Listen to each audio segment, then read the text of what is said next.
So we just finished doing a resistor for the AC blower motor resistor, and now we're going to do the door lock actuator, and I'm just pretty much going to do it step by step is what you need to do. Here's the issue I'm having. It won't work. So pretty simple fix.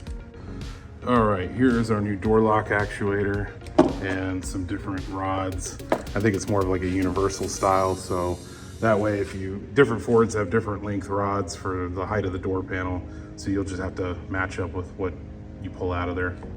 And this was only like 16 bucks, so not bad at all on Amazon. All right, I'm gonna take this off. I'll just unscrew it. Next, we're gonna remove that. Just gonna stick a flathead screwdriver behind it and gently pry out on it a little bit. We don't wanna break it, so we'll take our time, just taking it easy. All right, there's that. Came out real easy, no problem at all. But you wanna be gentle on them because they do stress crack because they are plastic. Next, we're gonna pull that out. There is a trick to this.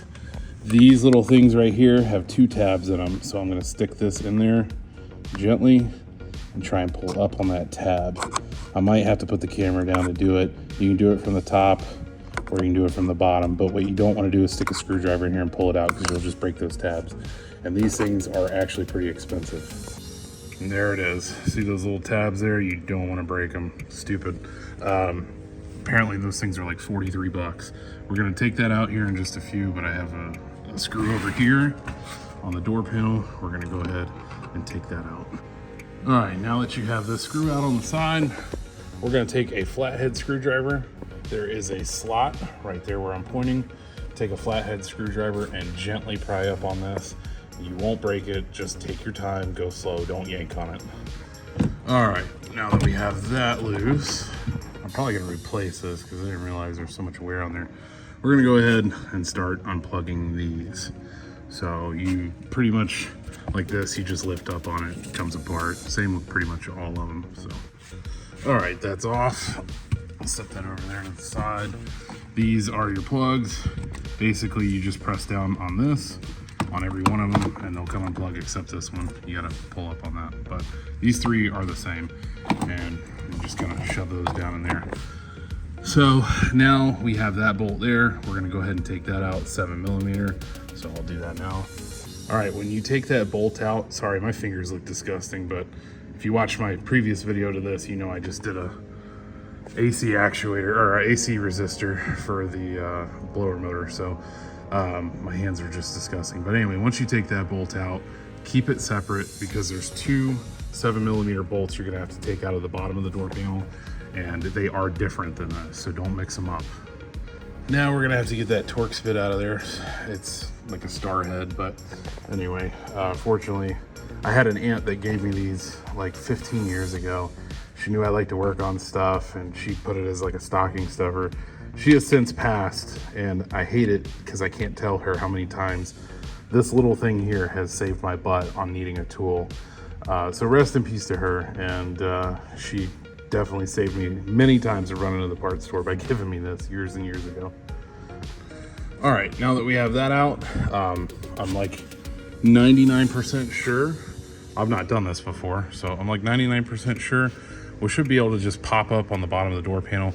Take your time, beat up on it from here, and wiggle it loose, and then you're gonna disconnect your seat control and your trunk and fuel access buttons. So, all right, this thing came off with no issues. The door panel was easy.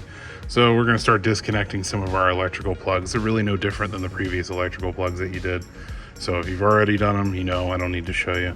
Disconnect your fuel door, you're gonna disconnect your seats, and that's it.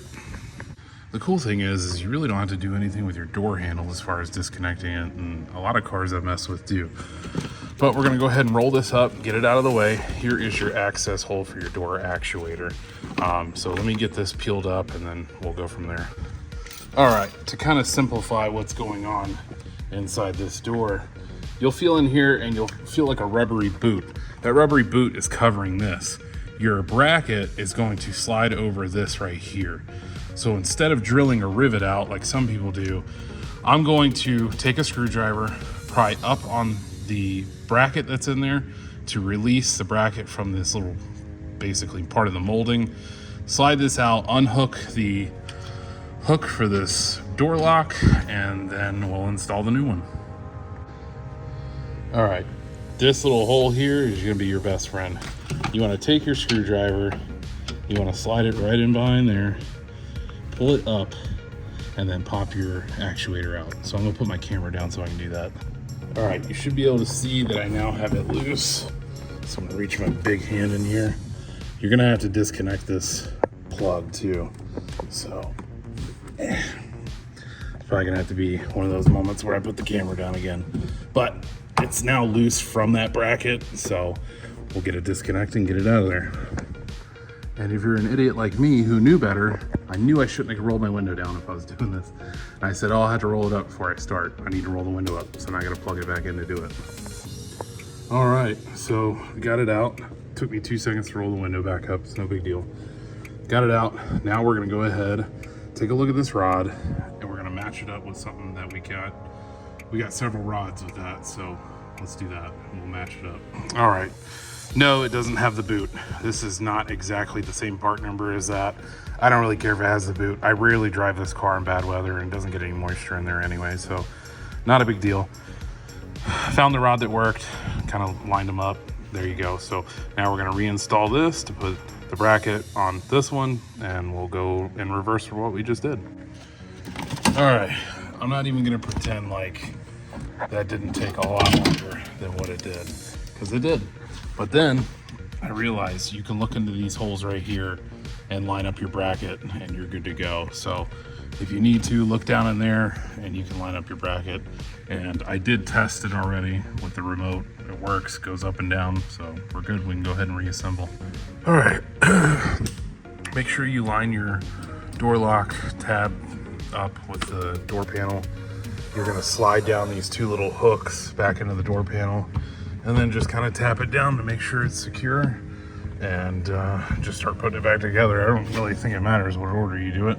Obviously, you're gonna want to put that in before you put your power window switches back on.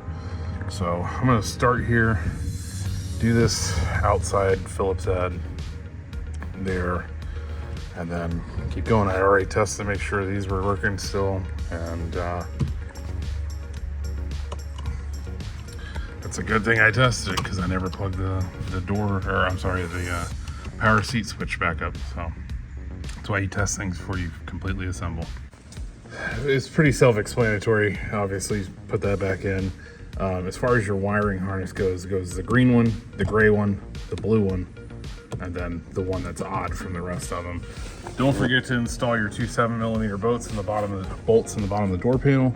And make sure you test your trunk and door, fuel door switch, check your lock, and you should be good to go. So this video helped you out. Please like and subscribe. I would appreciate it. If you're really not into the repair side of things, but you like, you know, street racing stuff, just anything high performance wise, I do have some videos of my Corvettes and my Mach 1 and some other cars that I have. So make sure to check those out. And if you subscribe, I definitely appreciate you. And if you have any questions, I try to respond. So feel free to comment. Thanks.